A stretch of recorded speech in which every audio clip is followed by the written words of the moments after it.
So, look, this next segment, this is very dear to my heart because Keith Abram, who is well renowned as a keynote speaker and presenter, he'll give you his background, but he's done hundreds and hundreds of these things. And when COVID came along, he went online and he just surged forward.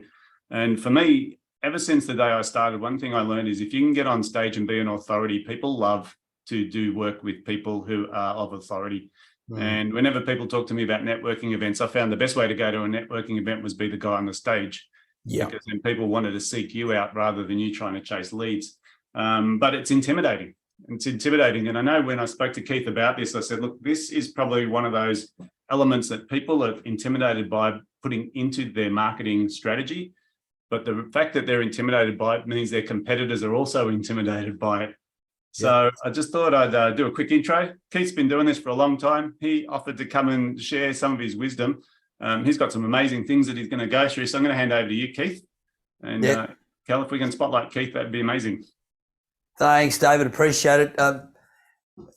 Well, you're in good hands with David here. And thank you, David, for giving me the opportunity to hang out with people for an hour or so. The hardest thing you're going to have to do today is think, write, take notes, jump in the chat box and answer a few questions from time to time. I'll let you unmute and ask me questions. I'll give a little bit of time for that further down the track.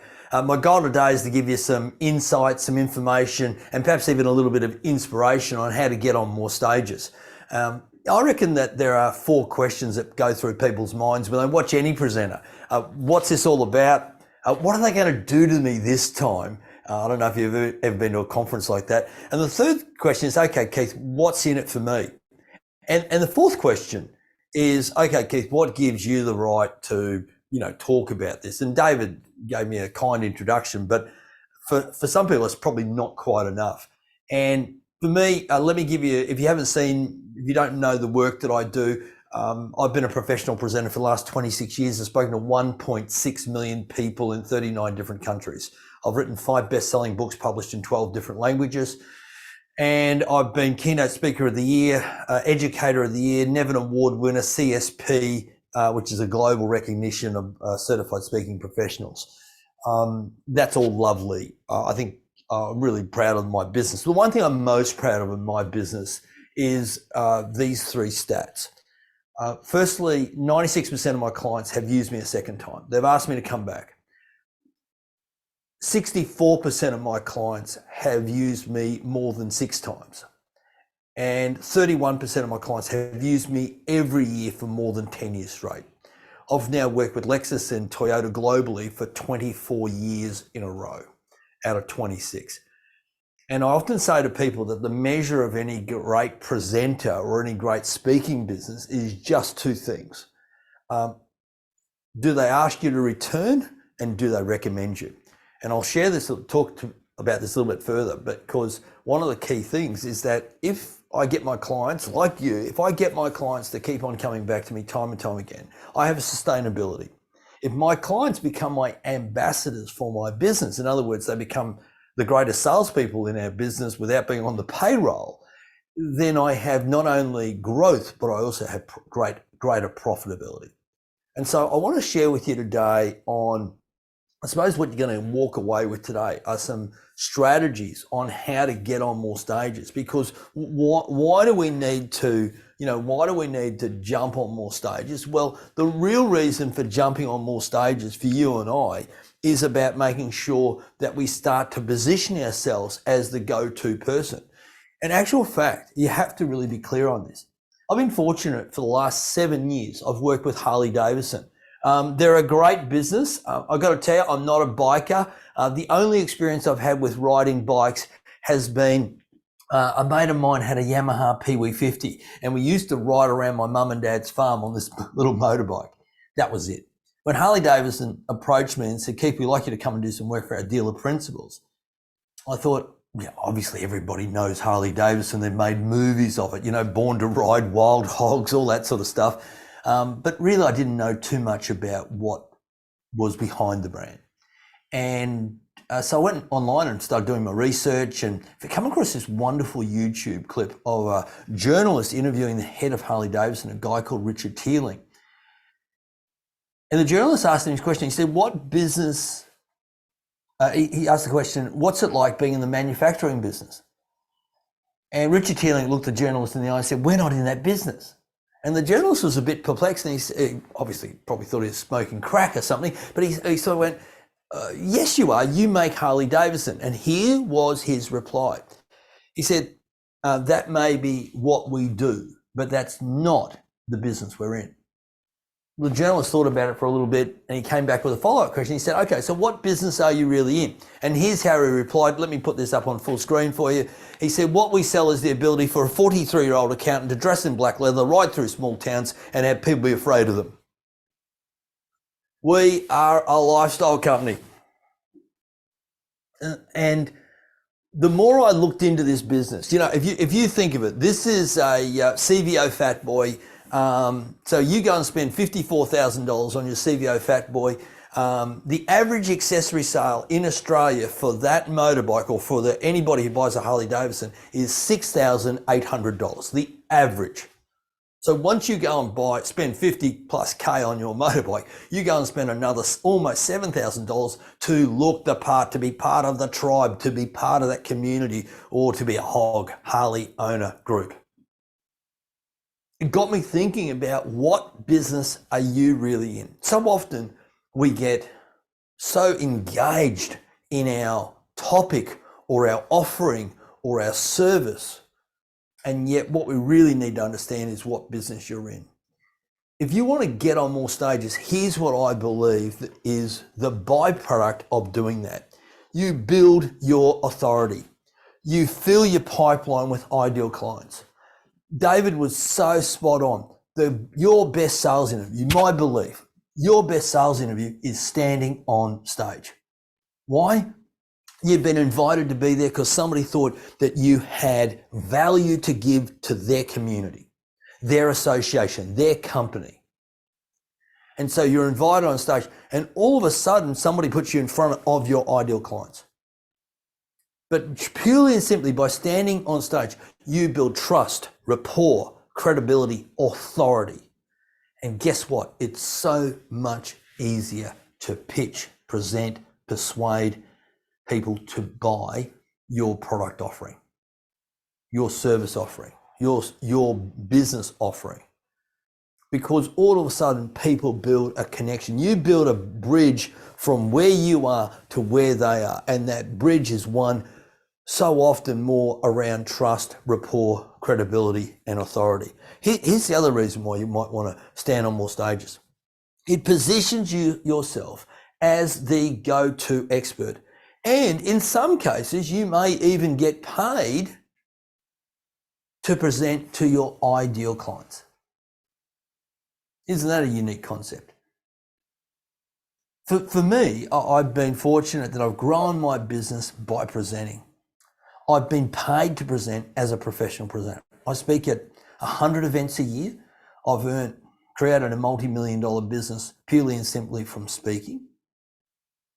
And so one of the things that I often recommend people to do is to start to get yourself on more stages.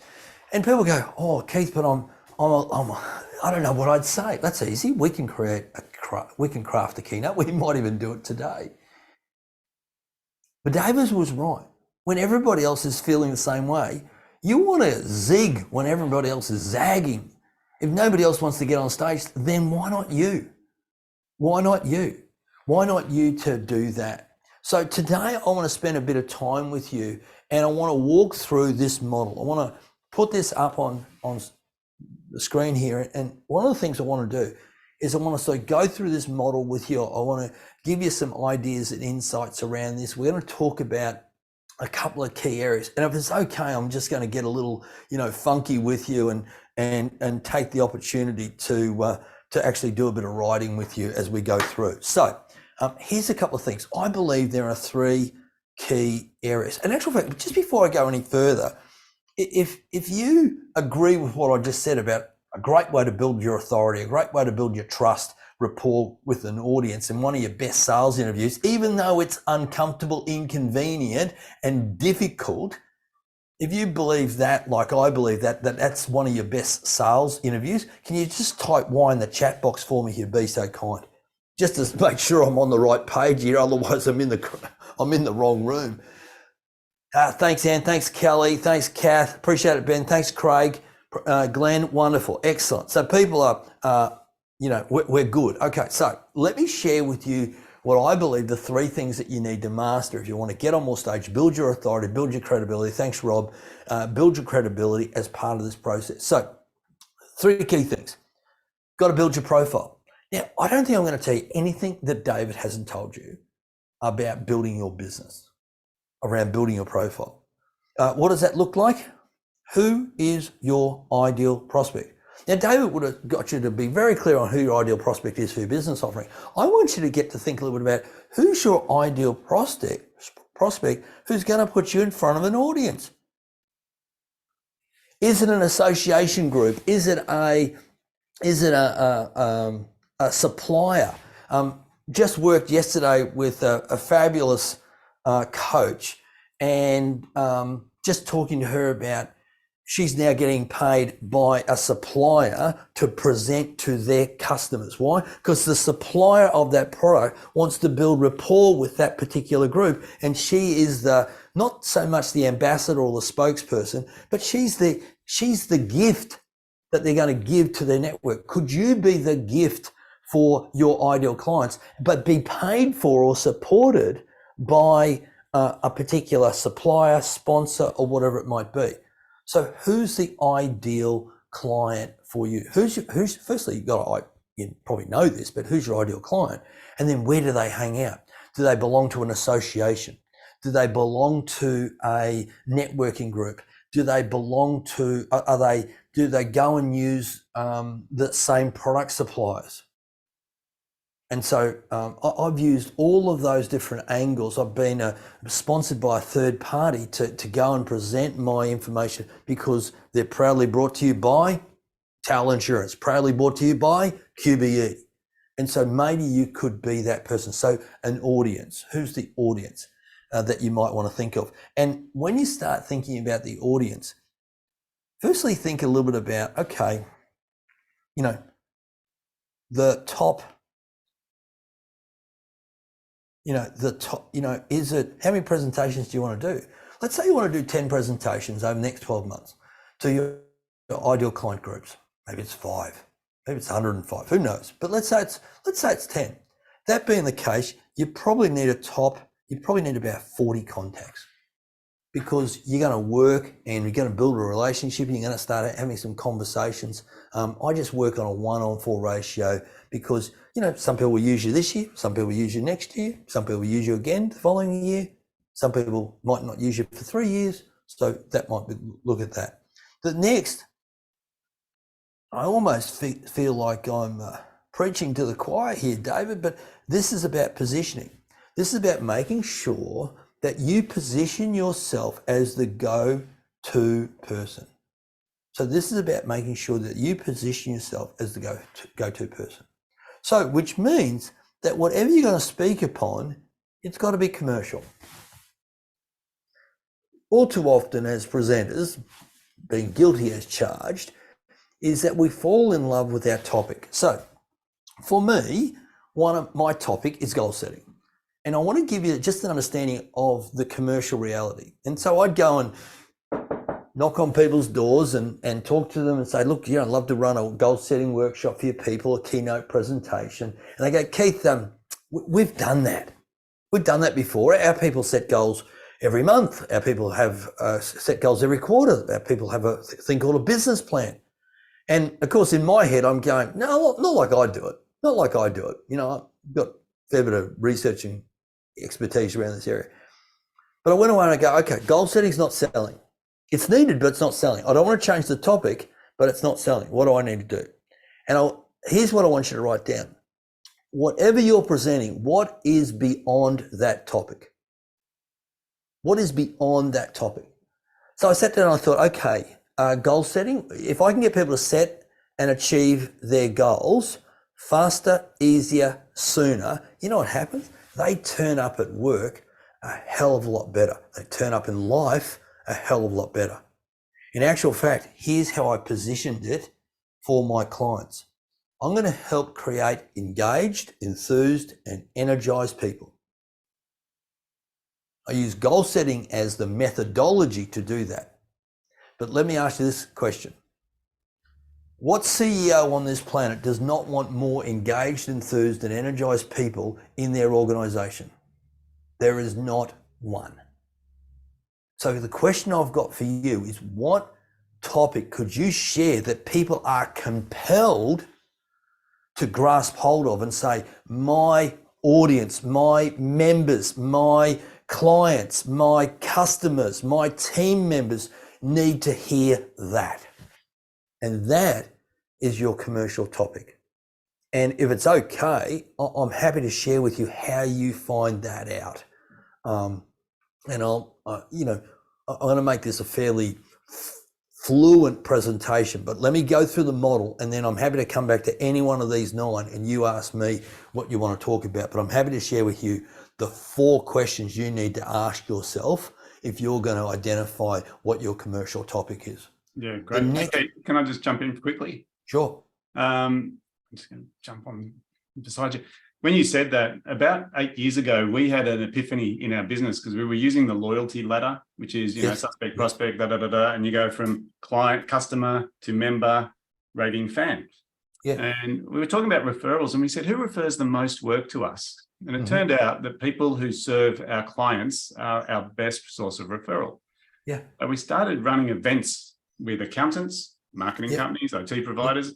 And so we got on the stage with peers. And we said, if you serve our clients, we want to share a stage with you. So what's in it for them was they get on stage because we choreograph it. And what's in it for us is we get the introduction. So when we talk about getting on stage, and you then talked about going through associations, there's also the other people who your customers or prospects are currently using. And it's a really sneaky way of getting referrals because they're introducing you when they say proudly presented by NIB. Correct. Right. Correct. They're saying, hey, we endorse Keith, and all of you should hear what his message is. So the authority is instant. It sure is. And as I said, they're the, you call them raving fans. I call them ambassadors because of the work that I've done with Lexus. We always talk about ambassadors, and you're 100% right. You just need to partner with those people who, in essence, the language there, David, as well as centers of influence. So they're a center of influence to people around you. So 100%. And guess what? It works. And here's the really interesting thing about it. I've been doing this for 26 years. It still works. It hasn't gone out of trend or favor. However, most people don't use it. Most people don't leverage that. And, the good news there is if most people are doing it, it's still fresh for everybody else on this call to be able to do. Let me keep on rocking and rolling here. Process is really simple. When I know who I want to talk to, then I make sure I take the time to reach out. I take the time to make sure that it is a ritual in our business that we do this regularly. And the third piece of the puzzle there is my whole goal with the reach out process is to build a relationship.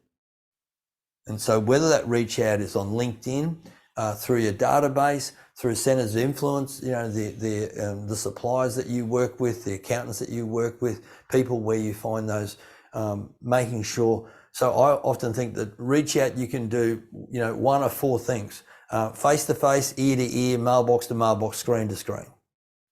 So mailbox to mailbox, I'm not talking about email box to email box. I'm talking about lumpy mail. Lumpy mail still works because most people don't do it. But having some sort of a reach out strategy, for me, I have a couple of people in the Philippines who do my LinkedIn for me. They start conversations. They're very, very good. They start conversations with my ideal clients. We don't try and sell them anything. We just add value, give. And at some stage we will ask, and we'll make it the easiest possible ask. And for me, the easiest possible ask is, why don't you come along to one of our webinars? I'm going to talk about X, Y, Z. And so So that type of thing starts to, when people start putting their hand up and say, yeah, I'd like that template, or I'd like that workbook, or I'd like that, come on to a webinar. When people put their hand up, we then go, we take them over into this database, and they go, I think we were talking about this, and I think you made the comment there about the leads that are worth $50 versus the leads that are worth $1,000. And the thing there is the people who are putting up their hand are probably the warmest and are probably ready. Now, some people are ready now, some people are ready later, and some people are never, ever going to be ready. But that's okay. You don't know who they are until they put their hand up. So the process. The next thing is pipeline. And when we talk about pipeline, this is really about making sure that we're good at having the sales conversation, so that we are brave enough, bold enough, and to actually take time to do that. And so I'll come back to that question in a tick, Kelly. One of the things that I'd say there is, so start having the conversation, but the conversation that you want to be having is getting good at the discovery. Now I'm talking about this purely and simply from a presentation point of view. I sit down with someone and they say, yeah, look, people are interested in having you come and present to our association or organisation or whatever it might be. And I go through a discovery process. And I'm happy to share that with you. I've got some slides in the deck for you today. And so the discovery process is really just simple about me asking the questions, finding out what their needs are.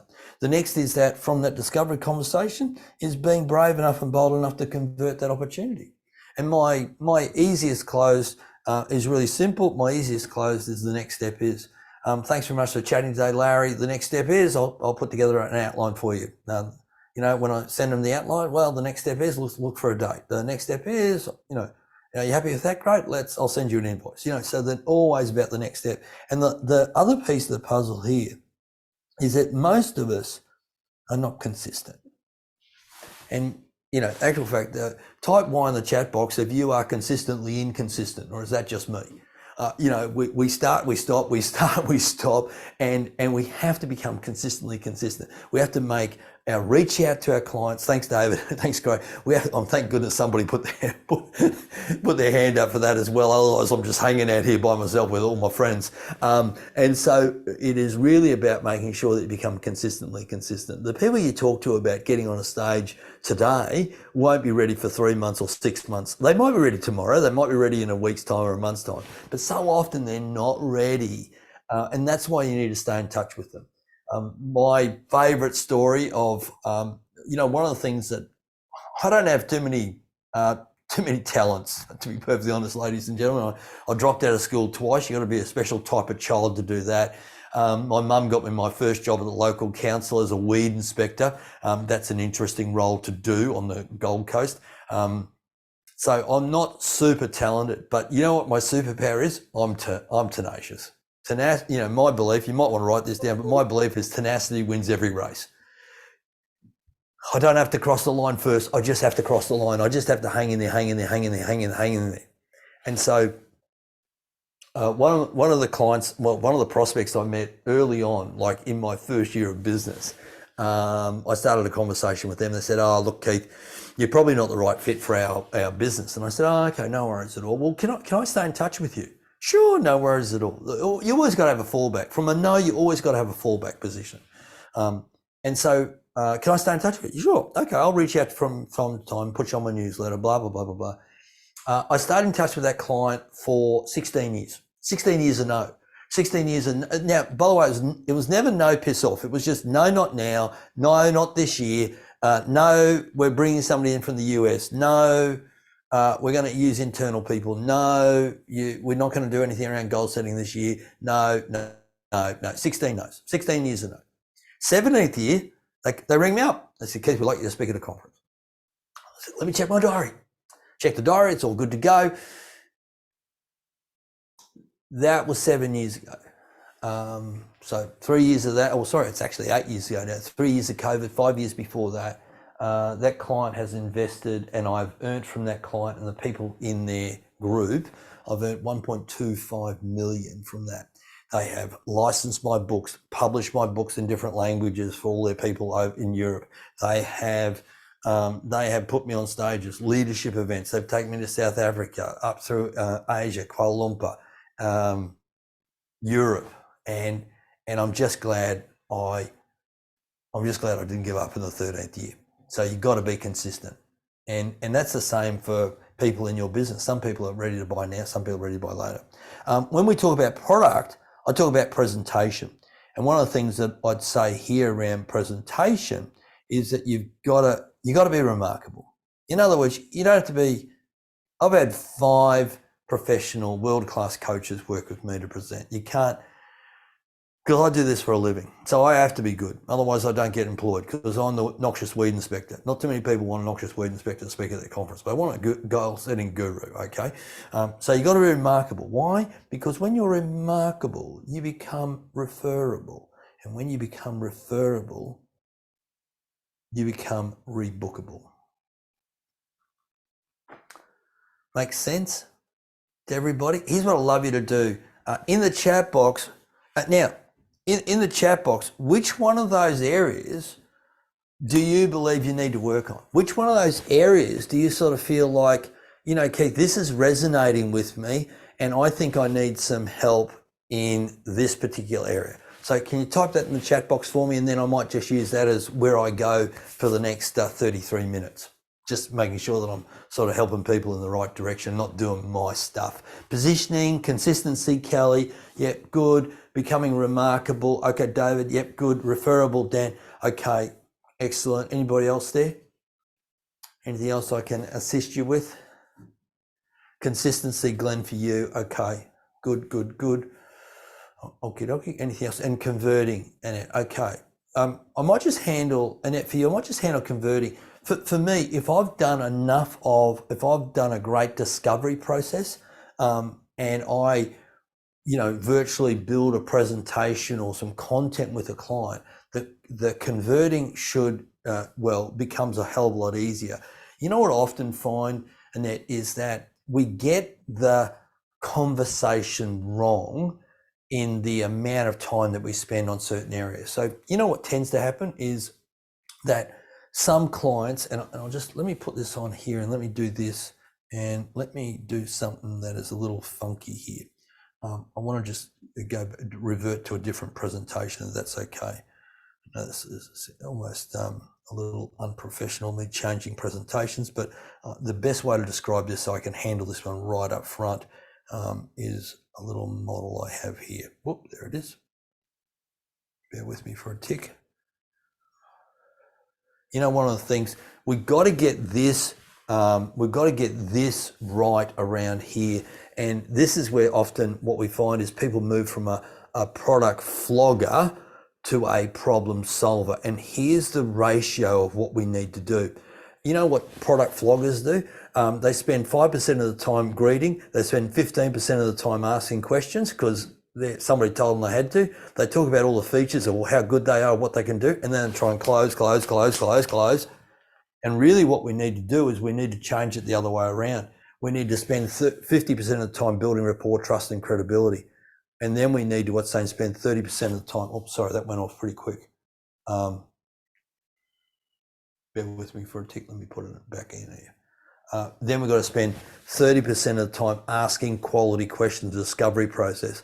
And then the 15% of that time should be talking about the solution that you could provide so that people buy into the solution. The people that I chat with about my presentations, they build the presentation with me. Now, understand this, I'm guiding them through that process, but they get buy-in to the solution because they start to see that as an opportunity. And then this close becomes really simple. And that, just give me a thumbs up if that makes sense to you so I can move on. Beautiful, excellent. Sorry, folks, to jump out of a presentation, jump into a presentation, tote that bale that tote as part of that process. So a couple other things there. The consistency, Glenn, you mentioned consistency there, and somebody else mentioned consistency, Kelly. The consistency, think about this, map out a year, 12 months in a year. What's your client and prospect contact strategy? Because, as I said, some of the clients that want to do business with me are not ready to do business with me. The conference is in 12 months' time. and they're getting a committee together in in 9 months' time, they're going to make a decision. In 6 months' time, they're going to promote it for 6 months, and then they're going to run the event. So I sort of go, well, let me stay top of mind. You've got to stay top of mind. The one thing I did with that client, for 16 years is stay top of mind. I would, they'd get a monthly, newsletter from me. They would, if I launched a book, I always sent them a copy of the book. I invited them to different things. Now, whether they turned up or not is irrelevant, but the invitation was the staying top of mind. So consistency is about frequency of interaction that adds value to their business, or in some cases, their life. Does that make sense to everybody who just talked a little bit about consistency? Thanks, Kelly. So let's talk a little bit about positioning, and let me do this and go back to presenter mode. So let's talk. So prospects are really simple, but and David and I have probably talked a little bit about that. Is there an association? By the way, there's an association for everything. I've done a presentation a number of times for the Aluminium Balustrade Fitters Association of Australia. Can you believe there's an association for people who just fit aluminium balustrade, not steel? They're another group. They're another group. This is the aluminium guys and gals, and so understand that there is an association for your ideal target market. Sometimes it's a secret, but I turned up to an association event for the Queensland Farmers Abattoirs Association of Queensland. 80 people in a room, and these are business owners who own the cattle, own the abattoir, and own the butcher shop. You can't be in that association unless you own all three. I'm going, is there such a thing? So think about who your prospects are as part of it. For a lot of time, think a little bit about who the economic buyer is, think about the emotional buyer. The economic buyer is the person. Now, they may not be paying you, but they still are invested. They're going to let you stand up in front of their members or their team or their clients. They're investing trust in you. So they're the economic buyer. The emotional buyer are your prospects that are in the room. They're the people who you want to fall in love with you or fall in love with your content. So think about the industries that you love to work with. In actual fact, and David's probably said, think about your best client, your best customer, your best member of your coaching program, whatever it might be. Think about your best client and think about if that person, they know people that are exactly like them. How do I access them? Think about, are these people local? Are they national? Are they international? Obviously now with the ability to do things virtually, it took me 24 years to get to 31 countries. It took me 18 months to be in 39, and I never left home. The ability to be able to present to someone anywhere in the world at any time of the day is really powerful. And if your business is not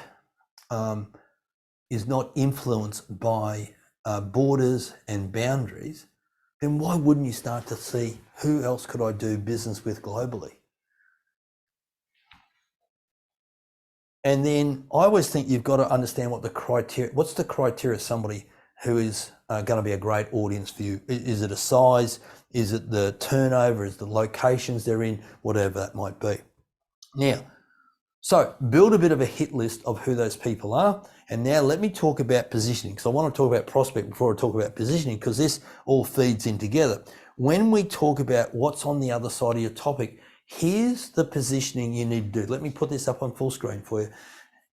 So if you think of your ideal client, it's someone that your topic or your content or your expertise can help that client do more of something, less of something, helps them start doing something, or helps them to stop doing something. In other words, if I can help my client do more of this, less of that, start doing something, or their people, and get them to stop doing something, I reckon that's going to be of significant value. Agree? That's going to be of significant value. So here's what I'd love you to do. In the chat box, let me ask you to, if you were to stand up in front of an audience, what could you help that audience to start doing, and what could you help that audience to stop doing? So for me, when I stand up in front of an audience, I can help people start to get greater clarity.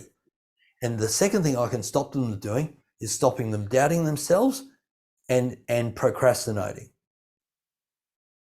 I can start creating engaged, enthused, and energized people, and I can stop people doubting themselves, being vague, being unproductive, and procrastinating.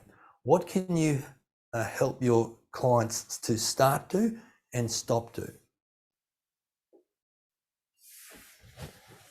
Make sense? Because this is what you build your topic around. This is what you build your authority around. Somebody. How to use, how to use Chat GBT. Okay, so Craig, can I just work with you for a tick? So one of the things I'd say here, Craig, is how to use Chat GBT. You can help them start doing it. But what's on the other side of that, Craig? You know, what's on the other side of that? I can get them to write their proposals and tender documents in 1/3 of the time. I can assist them to create content that positions them as the expert and adds value to their clients. Think about everybody, and I know I'm just working with Craig at the moment, but think about what is on the other side of helping someone use ChatGPT, because that's where the value is. Because let me tell you, I've just been to a conference on the weekend that there was 4 presenters on how to use ChatGPT. That was one conference. And I'm going, that's great. And then, but one was really special. One said, how to use ChatGPT as a professional speaker. I go, okay, well, that's now let's get a little interesting, but what the hell is it going to do for me? It's going to save you time. It's going to position you as a global expert. Okay, now you've got my attention. So this is what I want you to start thinking about. Dave, you start getting more productive teams and stop getting stuck doing the work. Yeah, I like it. See, it's really crystal clear, isn't it? It's one of those things is I'm going to make your team productive, and I'm going to give you a chance to do the high payoff activities and the work you love to do. Okay, sign me up to that. Is there a tablet I can take for that? What is it? How do I do it?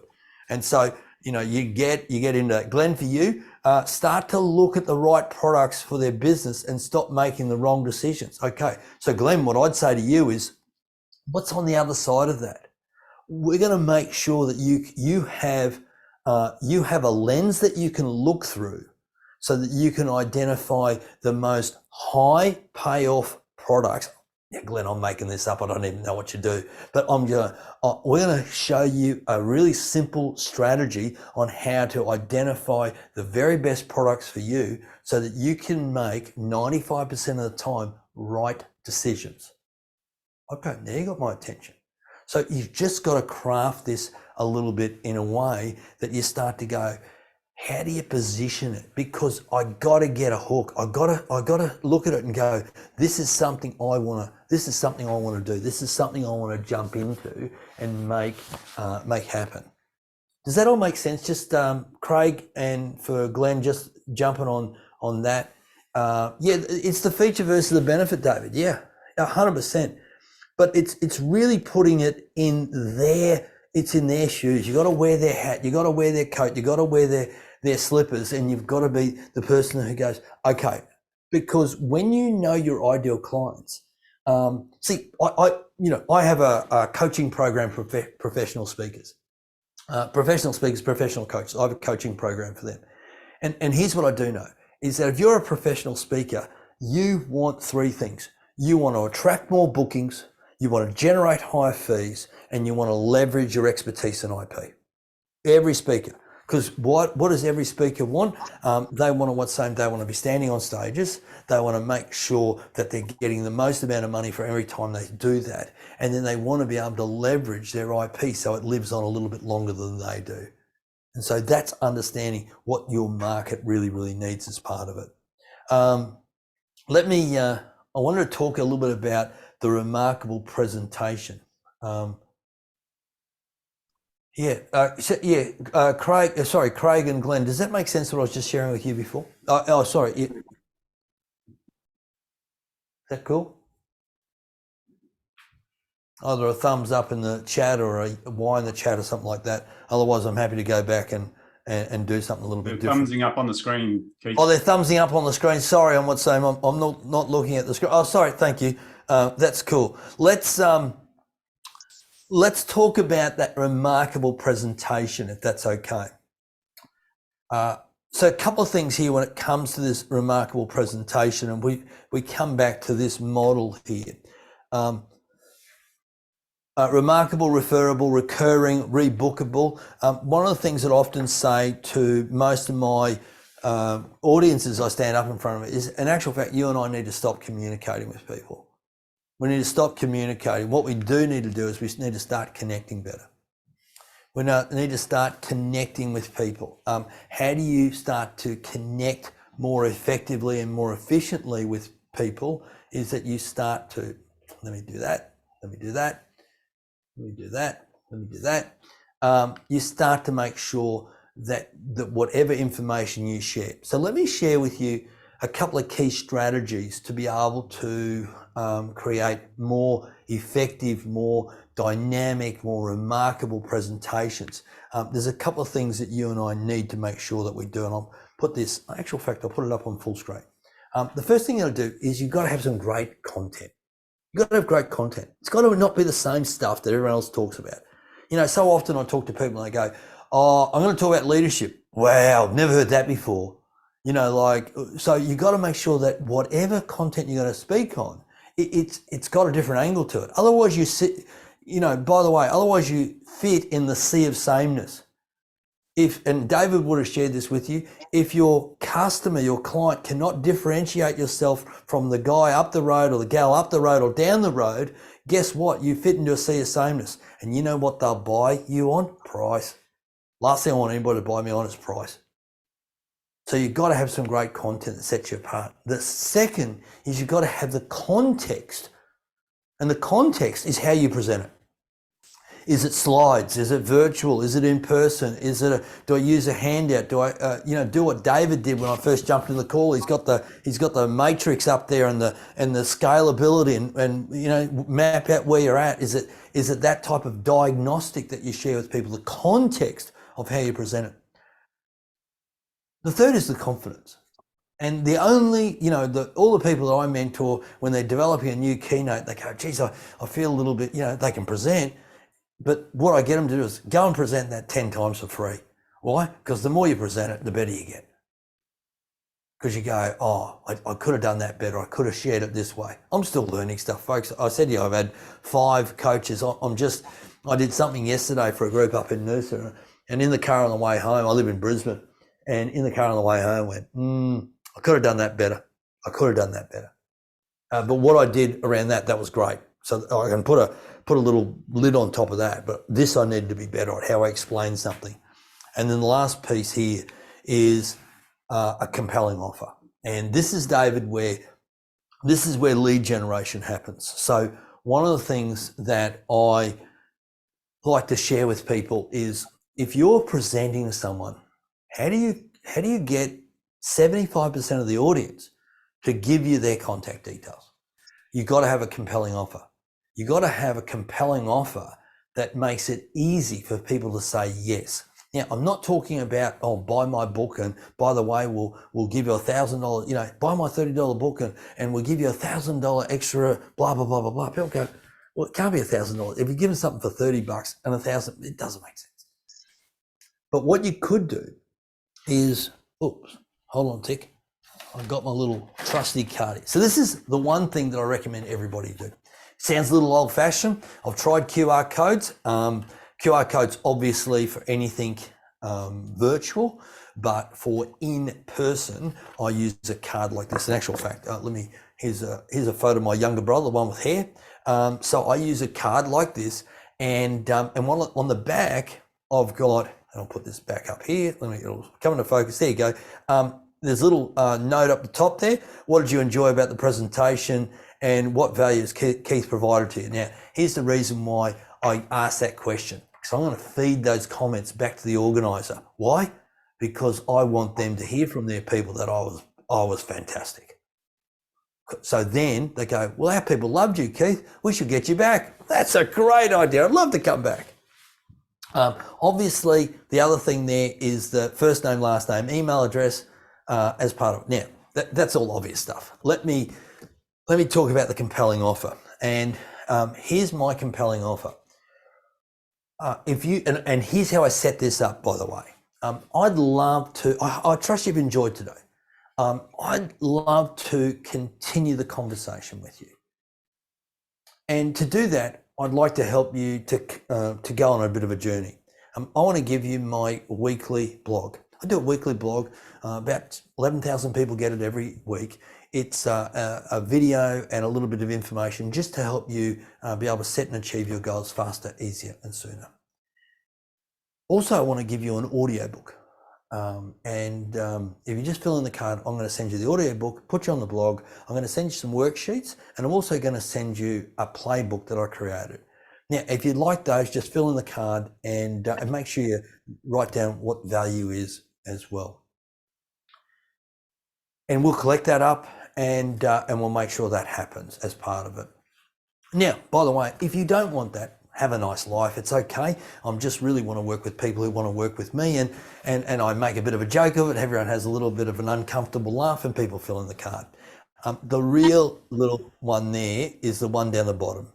Now for me, it's would you like Keith to speak at an event you or your business is organising? Tick the box, and so that's my lead generation.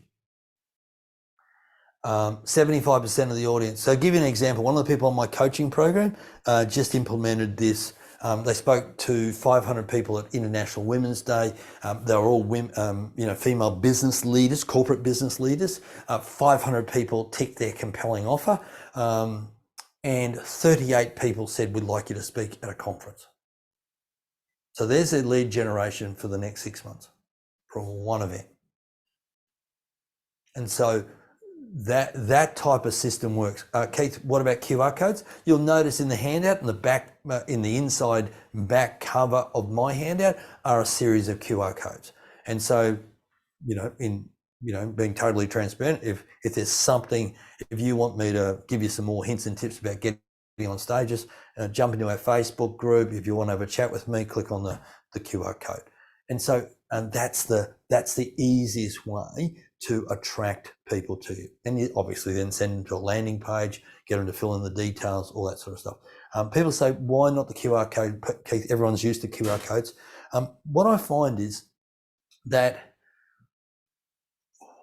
the card hangs around. Now obviously this is just in person, but the card hangs around because, the card's on the desk. So halfway through the presentations, people are going, geez, this makes sense. Look, everyone, I've finished this activity already. I'll fill in the card. And always there's someone at the end of the presentation is going to stand up and say thank you to me, which gives them time and space to fill in the card. And the reason why I also give them time and space to fill in the card, because I want them to write down what the value was, because that's one of the activities I'm going to do after the card activity. Makes sense? It does. Keith, I've got a question. David. A lot of events are online now. So how do you replicate that during a presentation online? QR code. Okay. I go back to the QR code. But I will build some scripting around that. So let's say that I want people to click on the QR code and jump in my Facebook group. I'd say to people, look, just type it.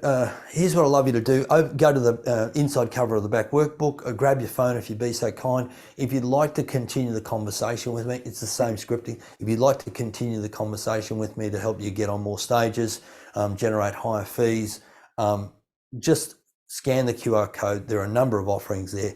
One's my playbook, one's the Facebook group where I post content every week. And one is to book a discovery, to book a brainstorming call with me. either of those you can click on. You can click on all three. Yeah, gotcha. And so I just do it as a QR code.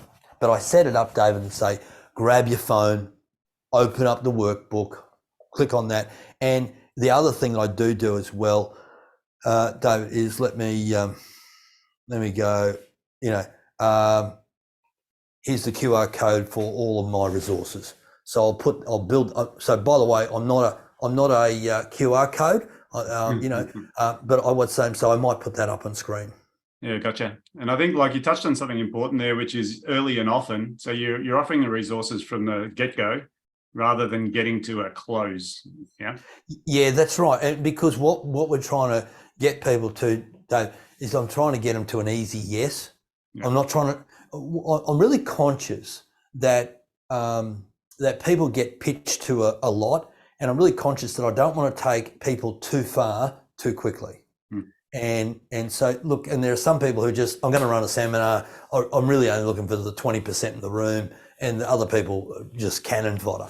But for me, I just think some people are ready now, some people are ready later, and some people it might be 10 years before they're ready. And that's just a personal philosophy around this. So yeah, hope that answers the question. Let me just, I've got about 9 minutes left.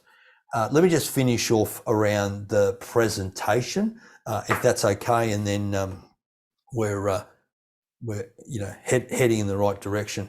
So a couple other things here. You want to make sure your presentation is memorable. How do you make it memorable? Tell stories. Give examples. Give a quality handout. Do nice slides. Do you think I make up my own slides? I got a graphic designer who does all my slides. Why? Because I speak about the same content most of the time, and so the slide's going to hang around for a long time. But one of the point of difference, and people have said this to me, oh, Keith, we love your slides, we love your handout, we love your resources. And I don't know if it's the content, but it's how we present it. And it's the packaging of it. And so making sure that you're memorable. How I turn up to this is how I turn up to a presentation. I wear a dark blue shirt, depending on the audience. I wear dark trousers. This is my uniform when I present virtually. I've got a little different uniform for when I present in person, depends on the group. The other, you had Simon Bowen talk to you about models, so I won't go there, but everything that I talk about, as you've seen, is a model. Why? Because models are memorable. It's the easiest way to describe something. So my presentation model for my goal setting talk is clarity, confidence, and consistency. And they're the three parts. And why do I want it to give them a model? So that if they walk out of a conference room or they're talking to a friend the next day and they say, oh, we had this really great speaker, Keith Abraham, and what did he talk about? And I talked about clarity, talked about confidence, talked about consistency. And when you get your audience members repeating your message, you become referable as part of that process. So the model. The next piece is making sure that you understand what are the messages that you're going to deliver.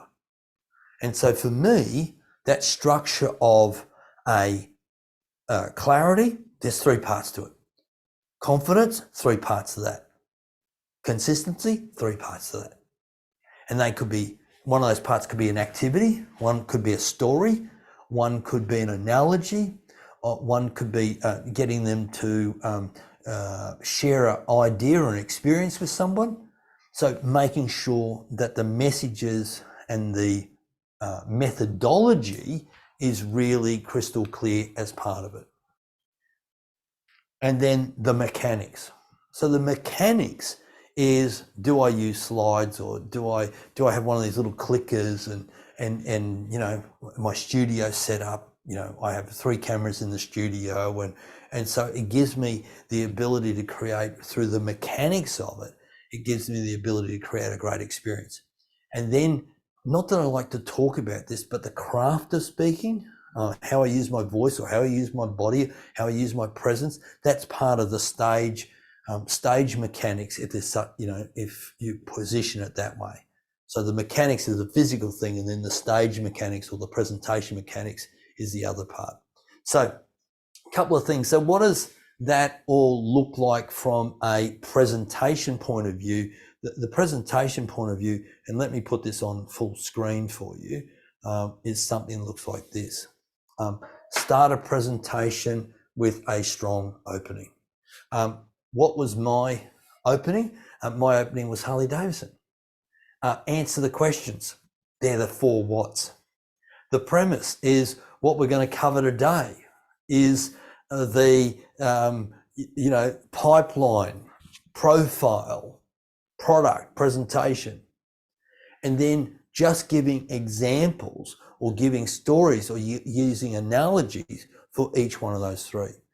The final piece of the final chunk there is answer questions before you finish. Never have questions at the end. Why? Because inevitably you either don't get any questions, or the question you get is not a question. The question you get is the guy sitting down in the back left-hand corner, which is what I call mongrel corner, and they're sitting down that back corner, and just before you okay, yeah, I've got a question. Keith, I got a question. This organisation has been talking about change for a long time, and a lot of people have heard, that you talk, other people talk about what you talked about today, and nobody ever does anything. And what do you think's wrong with management so they actually don't do this stuff? And what you'd like to say is, mate, you're a numbnut. I don't even know why you're employed, but you can't say that. You got to dance around it, or, hey, listen, Larry, come and have a chat with me later. I'm happy to share with you some ideas and insights that may be able to help you get a better performance review next year.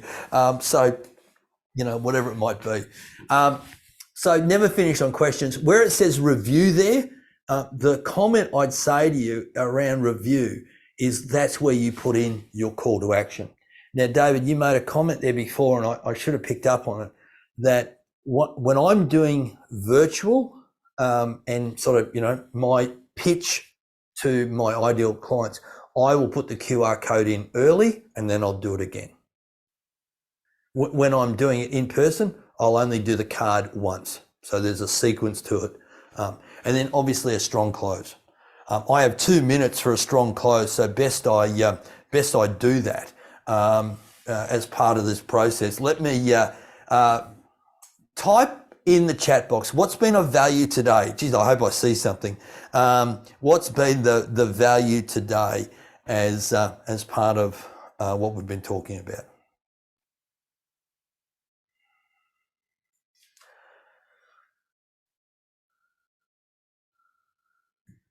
All right, I see something happening here. Feature versus clarity and consistency. Thanks, Glenn.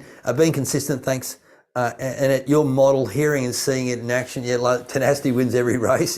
Doing more of, less of, start doing. Thanks, Ryan. Getting in front of many of my ideal audiences. The value of using stories to engage. Beautiful, beautiful, beautiful. In the back of the workbook is some key content. If you want to reach out to me, you can obviously click on the QR code. Right at the back page of the workbook is an email address. If you want to have a little bit of a conversation with me, hey, happy to chat with you. We never got really to my studio and everything like that, but I'm conscious I've got about 60 seconds left. So let me finish things up for you today. There is one quote that has driven my business for the last 20 years. It's driven me as a presenter. And the quote is this. It comes from Steve Martin, the great comedic genius. And the thing about Steve Martin is he's been evergreen. He's been on the silver stage. He's been on comedy clubs all over the world, played Carnegie Hall. He's been on movies. He's been on movies where he's been serious. He's been on movies where he's been funny. And so he was at a comedy club, and a young up-and-coming comic came up to him and he said, Mr. Martin, can you share with me what's been the secret of your success? And he thought for a moment, and here was the quote that he shared with the comic, and I'll put it up on full screen. He said, the key to success is to be so good they can't ignore you. And that one quote for me has driven me for the last 26 years, or last 20 years, I should say, as a presenter. In anything I do in business, I want to be so good that I cannot be ignored by my prospects, by my clients, by my colleagues, and to set a benchmark that other people aspire to live towards or work towards. It has been an absolute delight hanging out with you for the last hour. And I appreciate the opportunity, David, to share some of my ideas, insights, and perhaps a little bit of inspiration as we ask people not just to think big, not just to dream big, but to actually start to do big. Thanks, mate. That's amazing. Let's give the Knights a round of applause. That was awesome, Keith. Thank you. I really appreciate it.